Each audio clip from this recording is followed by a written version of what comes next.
मुंबई लोकलमधल्या तरुणाची हत्या करणारा मुख्य आरोपी रोशन सुवर्णा हा मीरा रोडचा रहिवासी असल्याचं समजतंय।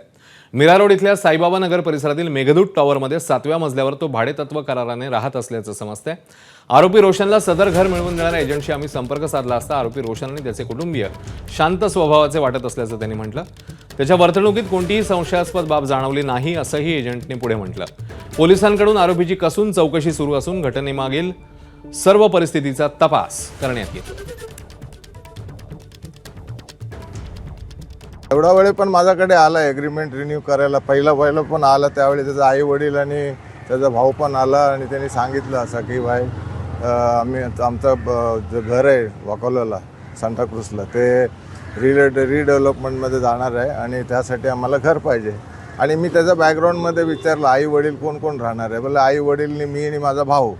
आणि त्याच्यामध्ये कॅरेक्टरमध्ये मला काय वाईट वाटलं नाही। त्याने आता 4-5 वर्षापासून राहतो, मला काही असं दिसलं नाही की तो असा क्रिमिनल आहे म्हणून। अगर असं माहिती असलं असतं क्रिमिनल आहे तर मी नोटीस देऊन काढलं असतं त्याला इकडं।